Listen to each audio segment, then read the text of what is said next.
All right, welcome back. You're still watching Daybreak, and this is the day that the presidential debate is scheduled for.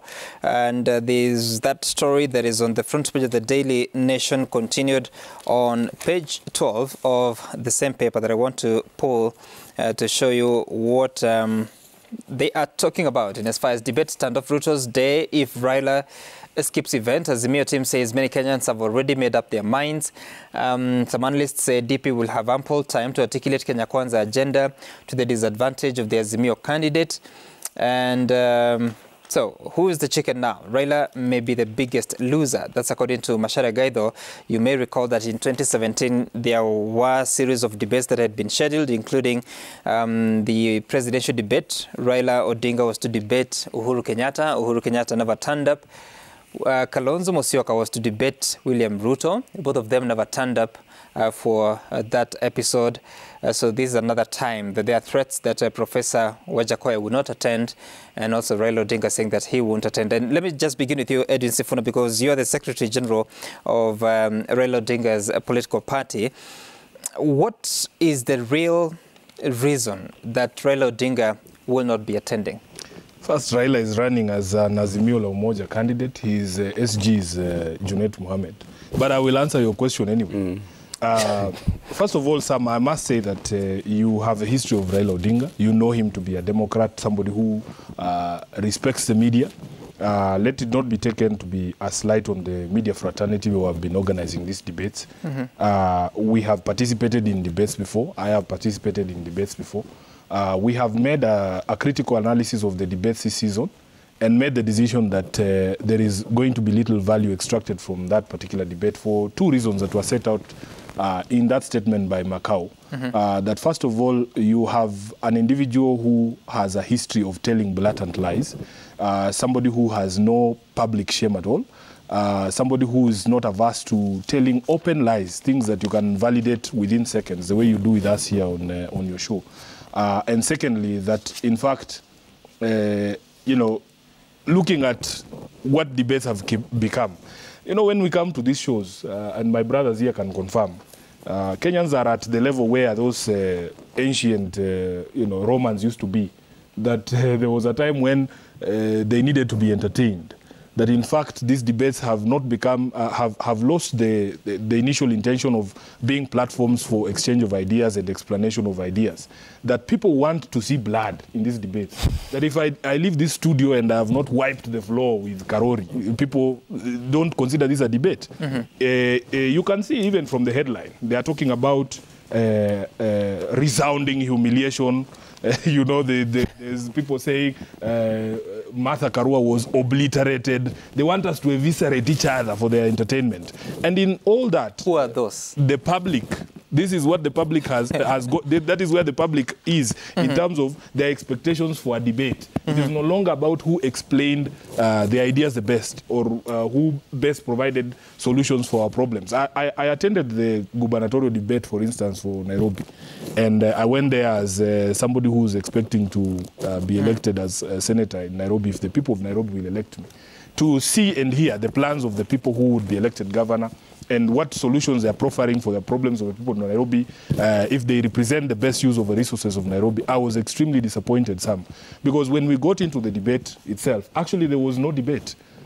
There was no debate because they focused on one thing and one thing only, that Igade at one point, you know, abdicated duty or resigned for reasons he explained prior to the arrival of Sakaja. But, you know, that is what the entire debate was. So it is people looking to see which jabs were thrown. So is it the candidates' problem or the organizers?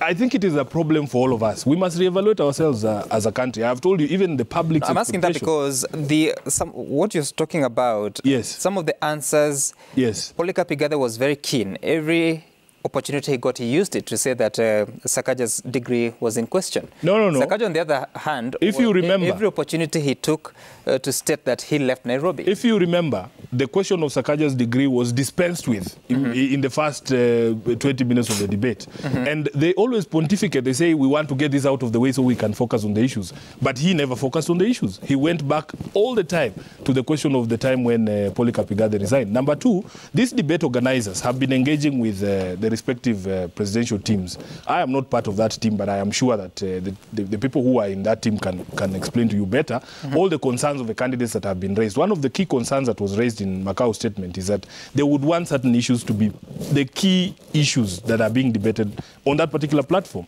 That if you speak to Kenyans right now, there are issues that you cannot avoid in a debate. You cannot avoid discussing the character of the people that are on the stage. We cannot run away from the question of integrity. We cannot run away from questions of corruption and the contribution of each of the people on the stage to why Kenya is in the, the hole that we are in right now. So in the estimation of the presidential campaign team, they believe that it would be better use of the presidential candidate's time with 14 days to the election to go and engage people machinani, you know. It is not to say that there is no value in this. So are you here confirming that Raila Odinga will not be attending the debate? As of now, as I sit here, I know that Raila Odinga is going to Meru to have an engagement with the citizens there, and in the evening we're expecting him back here for a town hall. In where? In Nairobi here. We will have a town hall. What location? In Jericho. Jericho? Yeah. Social hall? Yes. Okay. Oliver Kipchumba, what are your thoughts about this debate? Because he says that it's part of the concerns are the character of the person they are facing. How should candidates deal with such issues of their personality differences at such a stage? Sam Gituku, I think first of all we have to look at the question of debating at a larger context.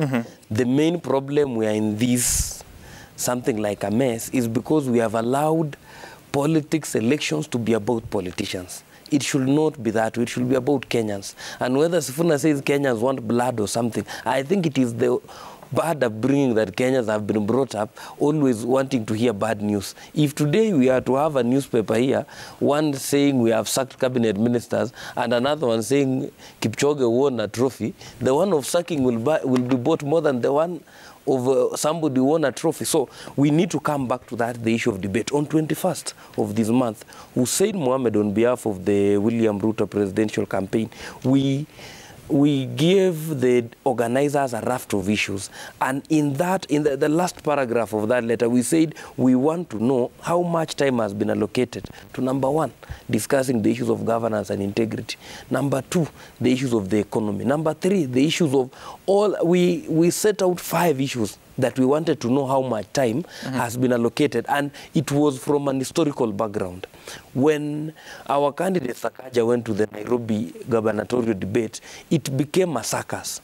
Who went to school, who dropped where, who quit where. So the people of Nairobi did not hear, and I agree with Sifuna, the people of Nairobi did not get value for that debate.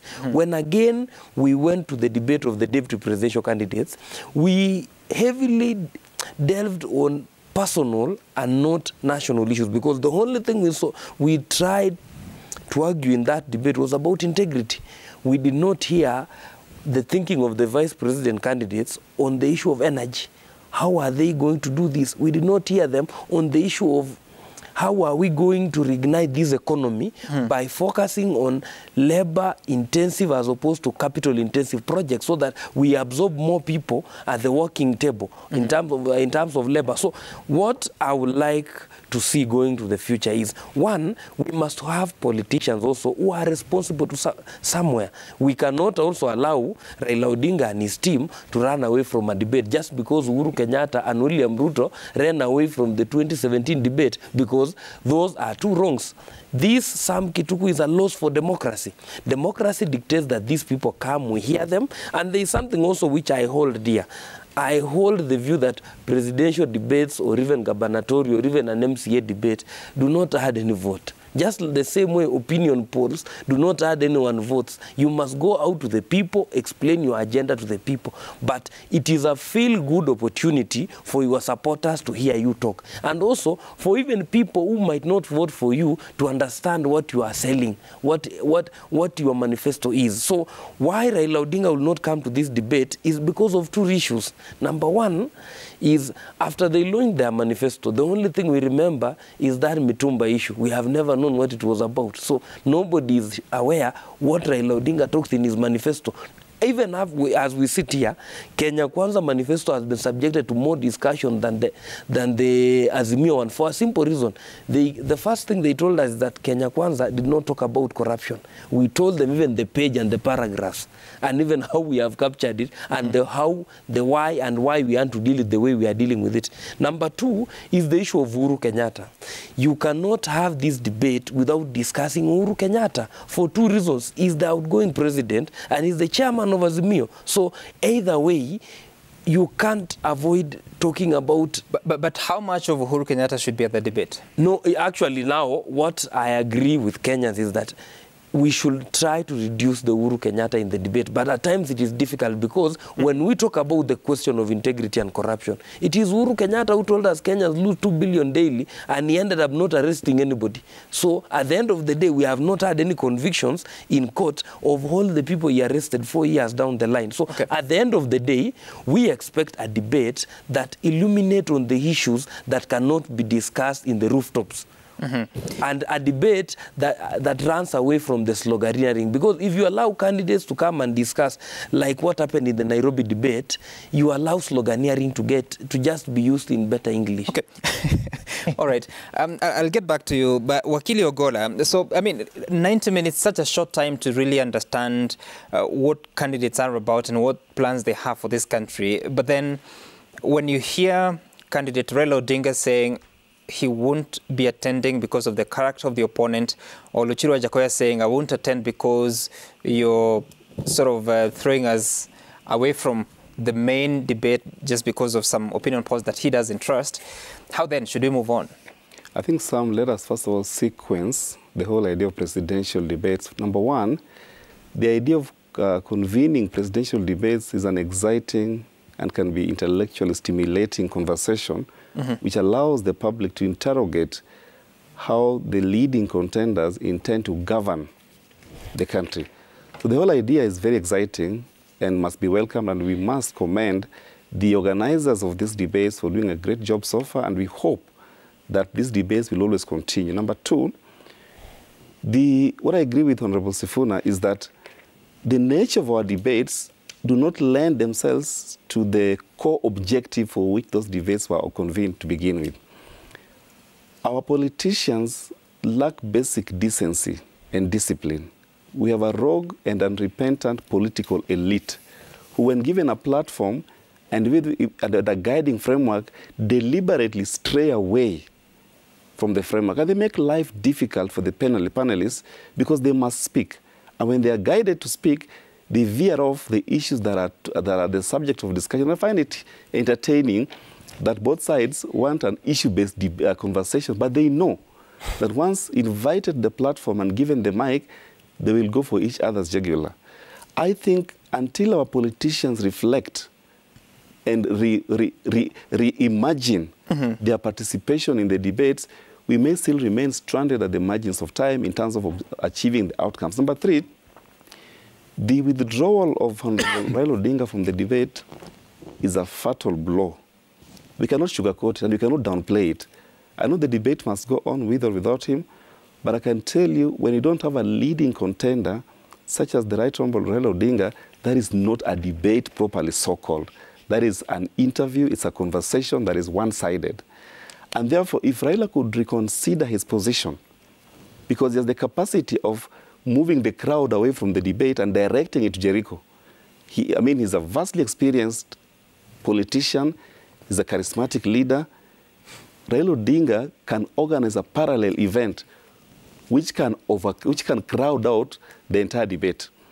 And I think if he does so, it would be a low moment for this country, because then he will be participating in a continuation of politics of indiscipline. Because then there is a properly convened structural conversation which we are trying to guide. But then, if there's a parallel setting, a parallel meeting going on, then it throws everything into disarray. Number four, what Kenyans must know is this. In the local context, debates do little to influence or to alter voting patterns. By the time you're going to the debate, 14 days the election, less than 14 days the election, opinions have already been formed. No one is going to vote for William Ruto just because he excelled at the debate. those who are going to vote for William Ruto will vote for him regardless of his performance. Raila Odinga has a very solid support base. That support base cannot be shaken even if he went there and uttered nothing. He just went there and kept quiet. Even if he sat and just talked about football, his support base is unshakable. And therefore, you have to ask yourself, how then do we depersonalize politics to make sure that issues, because I think there's a disjunction between what the media practitioners and the organizers of this debate want as the outcome and the reality, the lived reality in our local context. The projected outcome is that at the end of this debate, Kenyans should have a better understanding of how leading contenders want to articulate the issues, and if they're given a chance to govern, how they intend to govern. The reality, however, is these are people that already come into these debates with a solid support base that does not change regardless of how the debate turns. And therefore, they can take that liberty to hurl insults at each other and then just have no consequences. Regarding the, the categorization of these contenders, I think we must also permit the conveners to organize separate debates for those who score less than 5% and those who score. That is discretion, provided they provide a rational explanation. Right. They can do some, you may not agree with what the conveners have decided, but do they have a rational justification for it? And I think there's a rational reason for organizing debate among the people who score less than 5% separately, because we want to give them a chance to also express themselves so that Kenyans can know that they may have been mistaken in rating them lowly. All right. But the ones that are likely to win the election, this race is between Raila Odinga and William Ruto. I think it makes sense to create a segment where Raila Odinga and William Ruto can articulate their issues with clarity. I see no reason why Professor Wajakoya should snub the debate, because, we have a polling act. That polling act, the reason why we do opinion polling is to get the perception on what people think about these candidates. And you cannot bastardize opinion polls if they don't favor you or if they show you as you're trailing. Okay. All right. That's how I see it. And SG, we'll shortly be looking at some of the proposals that are contained in the two manifestos, because, if all the candidates will not be attending, then we might use our time to look into the manifestos. But so then your candidate for the deputy presidential seat attended the debate. What was your thinking about the performance there? And do you now sit back and think maybe she didn't need to attend? Actually, Martha Karua performed as we expected her to perform. The disappointment from other people is because, people have a certain expectation and they have characterized people in a certain way. That if I come here and just, even for me, I see when you guys put out your poster saying it's going to be Sifuna and Karori and my brother here, and you look at the comments there, Karoli will absolutely destroy Sifuna. This is the expectation. There are some people who are disappointed in Karua's performance because there is what they think she is, and they expected that she was going to do certain things or to say certain things or behave in a certain way. But I personally believe that she held her own. She stuck to the issues. Of course, Rigathi focused entirely on Uhuru Kenyatta, who was not there to be able to defend himself. It is a demonstration of the point that I was making, that even a senior lawyer, a person that I respect like Karori, he only remembers the question of Mitumba from our manifesto launch. Yes. And yet, Sam, we have spent months, even weeks, debating and discussing these manifestos here. It is people choose to take away what they will from every discussion, even this one. I think I remember the 10 points. I was just saying from the public. Even the 10 points were not part of the manifesto launch. We spoke about manufacturing, how we're going to jail thieves and the others. But because of that question of the Mitumba, which the Tanga team took into the markets and everywhere and the podiums, that is what you remember. It is also something that we must look at, Sam, that in fact these debates need to be value for the viewers. If you're not creating any value, people have been campaigning for the past 8 years. As my brother here says, there is nothing new that William can tell me now. What is value for you? Value for me would be like when I went into the gubernatorial debate, I would have wanted to hear the solutions proposed by these candidates, so that we know that we're getting the right people for office. So that if, for instance, on the question of water, They spoke about sourcing water for extra water from. The problem of Nairobi water is not a sourcing problem; it is a distribution problem. So even if you go and get twice the number of cubic meters of water that we actually get, and you put it in the same hands of the same cartels that intercept water points at just outside your house, you are doing nothing. We need to be told about the resolving of the question of you mentioned cartels, and I remember Sakaja saying that cartels is the word of lazy politicians who want to... Yeah, because in Kenya Kwanza, they don't want to confront the truth. They don't want to call it corruption. They will call it something else. They call it state capture. Then they say they want to set up a commission of inquiry into state capture instead of just telling us there was a contract for construction of a dam at Kimorea. What happened to that? You don't need a commission of inquiry. Allow the institutions that exist currently to be able to do their jobs, and they will arrest these thieves. And let's spend some time because... I just wanted to finalize on this question of the debate. It has been quite unfortunate seeing some of our political competitors, some way younger than Raila, mocking his decision based on his age or inability to stand. Those things that they have been saying. It is quite unfortunate because all of us, first of all, grow old. Number two, those of us who hang around Raila Odinga know that he is the fittest human being that you will ever meet. I personally have had to sometimes duck from his own programs because you will go with Mzee to Eldoret and you think you are coming back that night, and then tomorrow he told you, oh, we have decided we're going to Elgeyo Marakwet. Then he'll tell you we will make a stop at Turkana. So he is the fittest human being. And one of the best examples of this is we did a tour of Mount Kenya in the initial days. And most of us were exhausted by day 2. And we decided to come back at night. In the morning is when he did that road drive from coming down the mountain all the way to Githurai.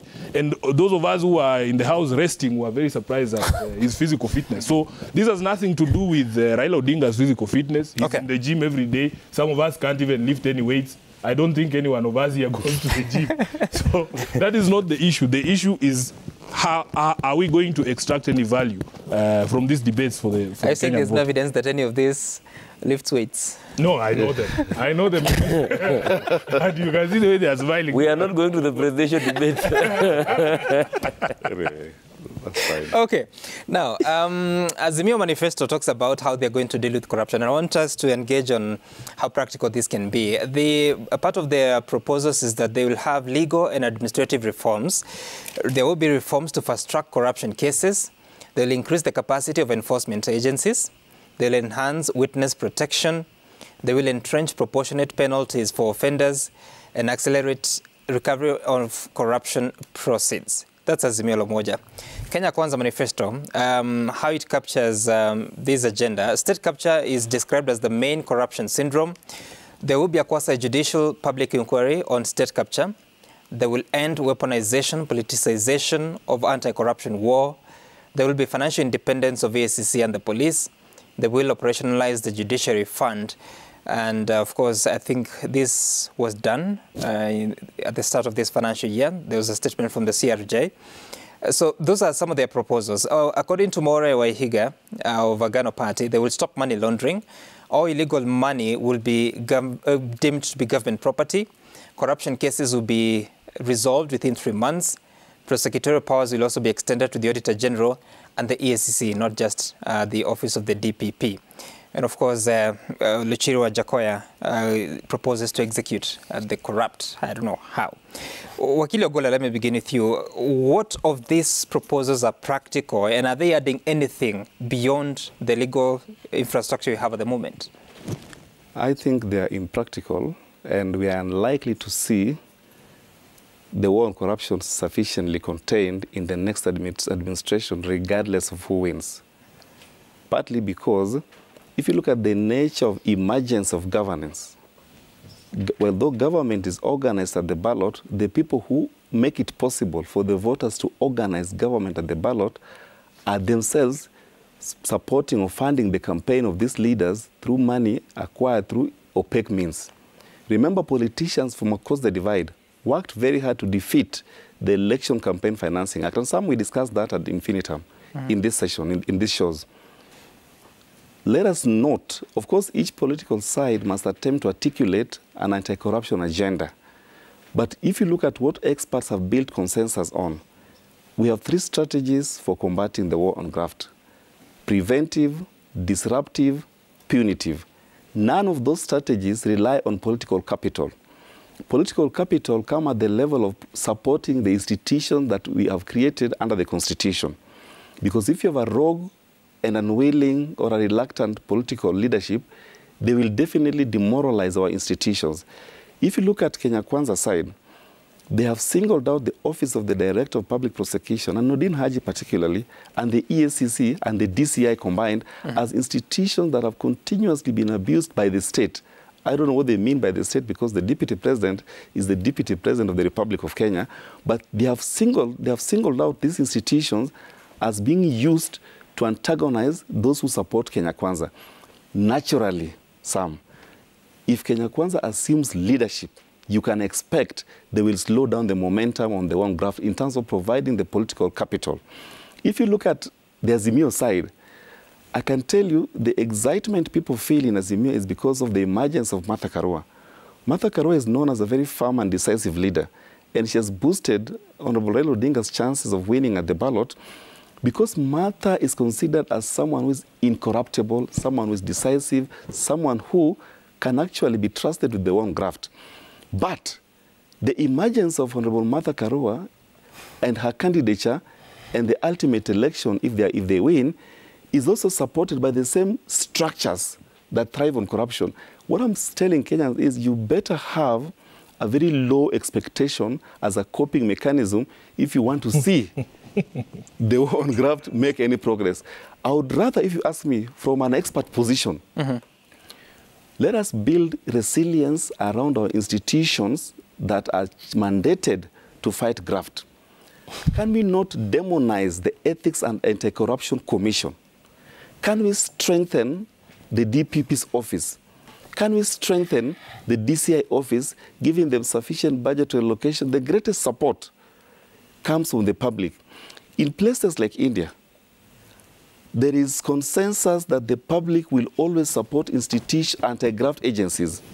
If Kenyans reduce reliance on political leadership as the only pathway to combating and defeating corruption and enhance their support on the institution, then gradually we will win. But what Kenyans can do now, at the very minimum, regardless of the administration that we'll have on the 9th of August, Kenyans have a chance now to vet their leaders and to vote them out at the ballot. You know, you cannot approbate and reprobate good governance at the same time. If you want good governance, then you must elect someone that is so close to the ideals espoused in the Constitution. You cannot have a value-laden or value-filled Constitution and then you have value-free leaders. Okay. People who don't care whether the Constitution is implemented or not. They're just there. If you want to implement it, fine. If you don't implement it, it's fine. Voters must be held to account. Governor Sonko was nearly getting elected had he not been stopped by the Supreme Court. And then he would say, people who have been impeached, who have been cited for corruption, are still coming. But how are they coming back? They're coming back through the ballot. So as we indict our leaders, which have said we need to reduce reliance on those leaders, we must also indict the voters who put these leaders in those offices. And Wakili Oliver then, because, I mean, you referred to a section of the manifesto launch. I was just wondering whether you've been able to read it in full, which you said you did. But when you look at the proposals of these 4 presidential candidates on how to deal with corruption, is there anything that ticks for you? Because you're an advocate, you would know. Is there anything that ticks for you that this is a sure way, a sure path to winning this war? I think, first of all, Sam Gituku, there is a problem because we sit here and assume the position that corruption is an elite problem. It is not. Corruption is a problem that presidents all our lives, from the elites, politicians, even the poor. Because look at it this way, if you are to go today to my village, there must be somebody there brewing changa, and they'll pay a bribe. Is that person a politician? How will you weed that corruption out? Because it has to be a virtue issue before it becomes a legal issue. So that is why it has always been impossible to even implement Chapter 6 properly. It's because what is said in common parlance is that every Kenyan is corrupt. What they lack is a chance. So we need to ask ourselves, going to the future, how do we want to move forward? Because we agree corruption is an issue. And when you look at our manifesto, we've talked about it at length and how to strengthen institutions, because we don't want to reinvent the wheel. We are saying just strengthen the institutions, allow them to be independent, so that you do not have to make a call to Sifuna if I am arrested with a traffic offense in Nairobi and he's the senator, for him to get me out. We just want a place where everybody can do what they want to do and move on with their lives without having to scratch anybody's back. That is what we are saying. And then again, when we talk about state capture, Sam, we started by strengthening institutions, but there are issues that have been done successfully that cannot be gotten rid of just through the normal system. Something extra has to happen for even Kenyans to start having confidence in the system going forward. And you know, for us to end up in a state capture moment, Sam, there was constitutional capture. You cannot end up with a state capture without constitutional capture, where state institutions or constitutional institutions are systematically weakened to achieve certain interests. And it began with parliament. We have, for the longest time, ran a rubber stamp instead of a parliament. Look at the institutions around us. All of them, no, the trust levels and the deficit therein is so much. So at the end of the day, you have to start by undoing constitutional so how do you capture. strengthen the DCI as it is? First of all, make sure that the police is independent, because there is something people don't understand. DCI is not a standalone Sam Gituku. DCI is under the command of the Inspector General. I think he's the third in command or fourth. So if you make the IG independent, the officers beneath him will not be answering calls. So how do you make IG independent? You make financial independence, number one. Number two, make sure that this appetite for state officers making calls. Because you remember, we have seen in campaigns our opponents saying, I was here, I saved so-and-so from corruption cases. That is how not to run independent institutions, because the act that so-and-so can save the other person from a corrupt case is a problem in itself. And I agree that... I thought the police is allocated money through parliament. It is allocated money through parliament, but the person who has the whatever to expend the money is somebody at the OP. They do not do it at the Inspector General office. So if you do not have financial independence, no matter how many pages the Constitution spend giving you independence, it counts to nothing, Sam, because at the end of the day, it is money that makes independence practical. And that is why we are saying we want to strengthen them by giving them enough funding. And to make sure also that the judiciary is properly strengthened. And I'm happy that that fund has been activated so that the judiciary can have more judges, and more judges will mean the expeditious disposal of corruption cases. Because at the end of the day, Sam, we have so many cases in court, and even it defeats the act, the leadership, the Public Officers Act, which says if you are indicted of this case, you step aside for 12 months. There are people who've been away for more than 12 months, so it is not justice even to them. Okay, I'll get back to you if time allows. Just hold on, because you need to hear from SG Sifuna here. You're also speaking about the judiciary will now have more judges, but even when they are operationalizing the judiciary fund, I thought the amount that is being transferred to the judiciary fund, Wakili Kipchumba, is still the same amount that is in the budget, which is between 17 and 18 billion shillings. But Wakili, SG, what's still your name? How then, because now you come from ODM, which is part of Azimio, yes. I just want to be very clear on that. Yes. These proposals that are contained in that manifesto, how do they get operationalized? First, when we talk about corruption, we are talking about grand corruption. That is now an existential threat to our state. The person who bruised Changai in Oliver's village is not as much a threat as the person and gives a bribe of 50 shillings to a police officer. Is not as much a threat to the state that is Kenya than the person who steals 2 billion shillings per day from us. 2 billion shillings is the equivalent of the allocation for Lamu County for a whole year, and it is disappeared in 24 hours. That is the grand corruption that we're talking about. When he talks about this culture of people making phone calls, in fact, William Ruto is legendary for calling public officers whenever he wants favors for his cronies. This is why we are saying the history. Do you have the evidence? Omwami, you know we live in this country. Yes. We don't carry around evidence everywhere. But do you have the evidence that the sun is shining outside? It is shining outside. The sun is rising and it will set today. Raising an allegation about the third point I wanted to make is that when people decry, we'll come back. I don't have a problem. When people talk about neutering parliament, Oliver needs to tell us when the neutering of parliament happened. It was in the first term of Jubilee when you had your so-called, tyranny of numbers, when we would see members of parliament at the inception of parliament being called to State House and being told, by the way, this guy is going to be the majority leader, this is going to be the whip, and that is what you did. You abdicated your role of supervising the executive when the Jubilee lawmakers in the first term thought themselves an extension of the executive. So you can't cry that. On the question of corruption, human beings respond to two things, pain and pleasure, which is why you see in our manifesto there, three things that are going to enhance the pain of the thieves in this country. Number one, you need to accelerate the resolution of corruption cases. Sam, do you know that there are legislators right now, people even running for re-election, who already have convictions and they are sitting on an appeal? Then there are lawyers who employ all. Some of them are in your absolutely. I have not said that they are in Tangatanga. I have said they are legislators, aspirants, politicians seeking for office, carrying active convictions, not court cases, actual court convictions. So if you speed up the process, and the classic example was this question of Sonko, it is ridiculous that up to until last week, there was still a quote-unquote appeal on the question of his impeachment, which happened years ago, and people have moved on. So once you accelerate the resolution of these cases, it is very easy for people to then see that punishment is not something that you can defer. When we talk about growing the capacity of these institutions, there has been, for a long time, this question you asked me here of evidence. They say that corruption is like infidelity. And these lawyers know that you cannot prove infidelity using physical evidence. You need what they call opportunity and inclination.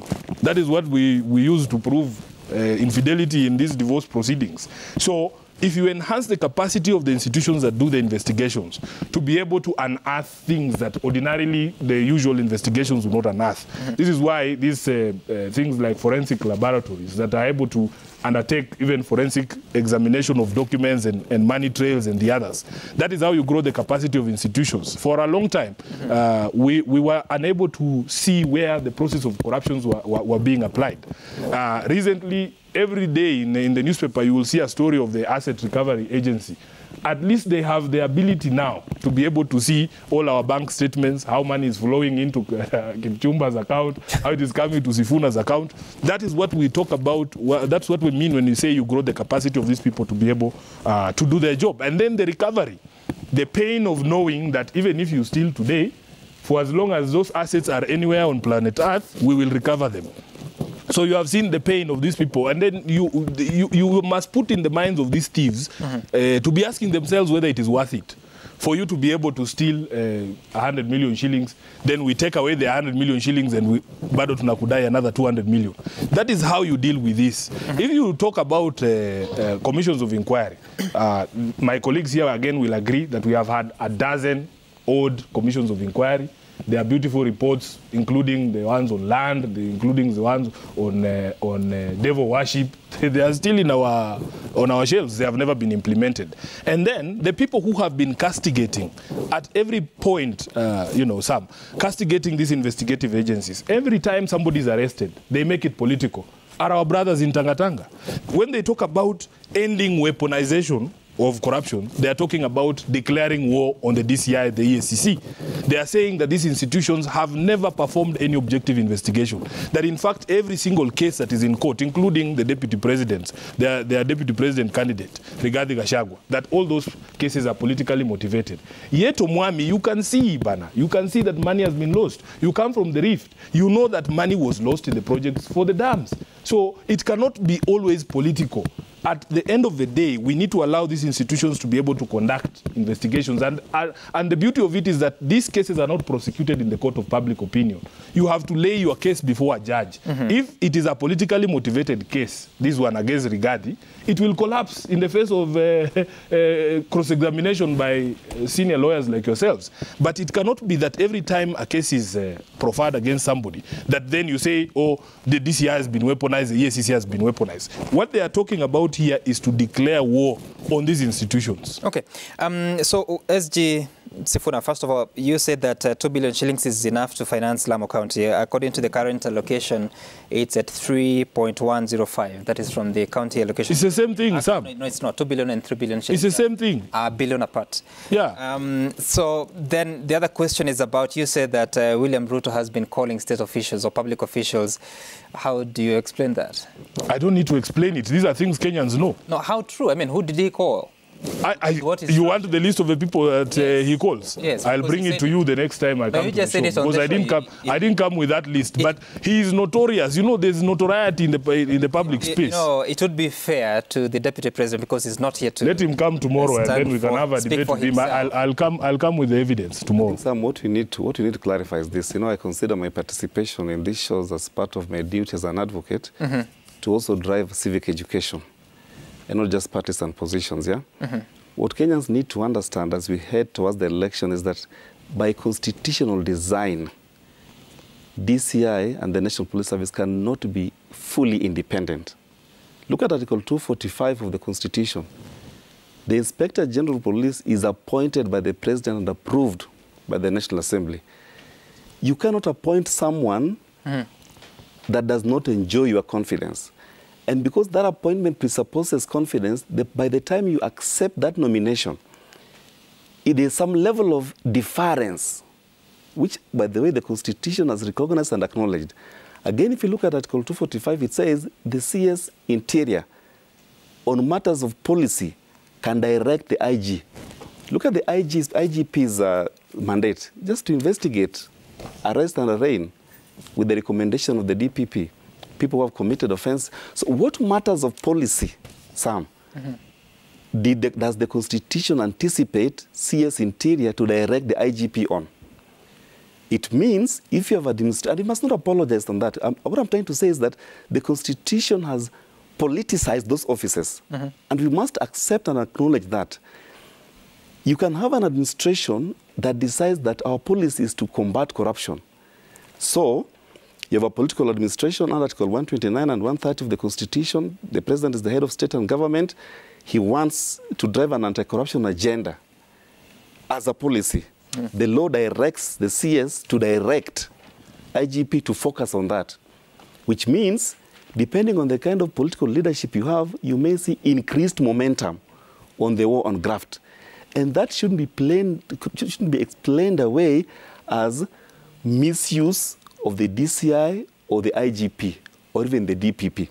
It has been that the so-called misuse has been constitutionalized, yeah? So I think we need to understand that, and therefore this is why I'm saying that if you have an administration that fails, these institutions have been abused, they are likely to shift their policy focus away from issues of corruption, for instance. And therefore, if the DP, let's say, for instance, DP Ruto wins the presidency, and he has a decent chance at winning, yeah?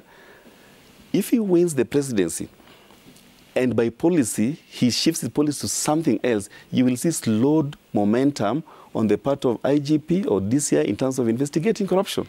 In fact, those people might vacate those offices. So I think the way we frame these offices, the kind of support that we need, for me, I think what DCI needs to do and the DPP needs to do is to animate the level of constitutional, what Senator Sifuna said, the railguards. Even if it's a matter of policy, once you start investigating, there should be no political interference at the level of investigation. Because that article says, once there's a policy position communicated to you, the manner of execution of that policy position should be left to your discretion. It shouldn't be that DCI cannot make an arrest until a call has come from State House. You get? But if the idea is in this administration we are driving an anti-corruption agenda, we cannot politicize it because the Constitution has already permitted that. I think we need to internalize that aspect. Oh, all right. And Oliver, you'll have the final word on this. And but in the next government, what do you think politicians must do? Because institution can do as much, but if politicians interpret those actions differently, then we lose the war. So what must the next regime do to shield these institutions that Kenya Kwanza seeks to strengthen, or Azimio seeks to strengthen? What must they do to ensure that politics do not interfere with legal processes? You know, there is something I differ with Steve Ogolla. When you are pronouncing a public policy, there is a difference. If it comes from a politician, it must not be a political policy. So the policies of the next administration should be such that there are clear-cut roles by the president. You know, if the president leads by not allowing people to get favors, it will spiral down to all these other people. So at the end of the day, it will allow other politicians. If the president today, for example, does not entertain making calls Sam Gituko, nobody will get any favor. So a politician will know they are on their own. And the other thing is that we must make sure that institutions are allowed the constitutional wiggle room to do their role. Because if we continue having the laundromats of corrupt people, where if you are corrupt and you are seen taking a photo with so-and-so, your case in court starts going this way or that way. And then again, even when you are arresting people, it is, you know, it is perception, Sam. So that why is it today that the only corrupt people are in Tanga? And nobody in Kemsa has been arrested. We were told Pandora Papers, medical leasing equipment, all those things. So at the end of the day, even the Kimwaror and Aror case, if you sit down in one of those court proceedings, you can clearly see that we have no head or tail of the case because of how it was done. So at the end of the day, even the arrest or whatever we do, we must also make sure that the public expect to see results. Sam. And now... I think on the matters that are in court, we can wait for the process to come. We have no... But let me just ask you this. Do you think, if Kenya Kwanza wins the election, do you think DCI Kinoti, IG Mutembai would remain in office? That is the question for the person given the sword to govern to make. I am Kipchumba Karori. I'm a member of the William Ruto presidential campaign. I cannot make the decision on his behalf. But again, it has to be the people. No, the people. No, let me answer the question. The people holding those offices must be in concordance with the plan of Kenya Kwanza. You cannot be driving. That state capture. No, listen. That is exactly what state capture. You cannot be driving towards Mombasa, and we have said our journey as a nation is going to Nakuru, for example. You must be a politician.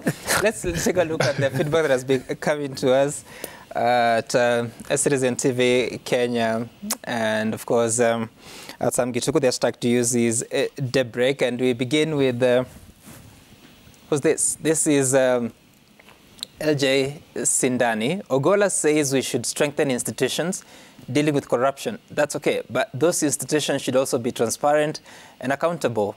Independent institutions have taken advantage of their independence to defend lack of accountability. Okay. Odongo Rolex. Chebukati should know that this country is bigger than him. He should play his part well. We need peace and only peace. Paul Orodi, we are taking this IBC thing lightly. It is clear that there was some kind of unserious behavior when you look at how the election materials were handled. That is for disaster. You are taking it casually until the country splits into warring factions. Okay. Again, Sindani, from history, we have had a problem with transparency and accountability in our elections. Anything election-related should be legally, administratively, and logistically handled. Carrying electoral-related materials like personal property is suspect. And Charlo Wodrozi, the conduct of IBC through Chebukati as far as August election preparedness is concerned is suspicious. Election issues is not secret, thus consignment of election materials should be open and everyone should be aware when such materials are being brought into the country. And Anthony Khan, I think it would have been more prudent for IBC to come clear and publish all the contractors and their subcontractors to undo any form of suspicion from Kenyans on who are the legitimate parties involved in the coming polls. And Odongo Rolex, again, the problem with these debates, they don't discuss what really affects the common mwananchi, but dwells in attacking each other. I think Baba should just keep the debate. So Isaac Muthusi, Raila Odinga should attend presidential debates 2022 to account for 5 years he spent engaging Kenya with a lost cause in BBI, explain the meaning of Tialala and Tibim, defend his master's interest in continuity of state capture. That's according to Muthusi. And of course, explaining Tialala and Tibim is a quote from William Ruto, who said it yesterday. Wakili Oliver Kipchumba, Wakili Steve Ogolla, Wakili Edwin Sifuna, and also the SG of ODM. Thank you so much for making time for us to have this conversation, and wish you all the best in your different engagements. My name is Sam Gituku. See you some other time. Bye for now. Asante.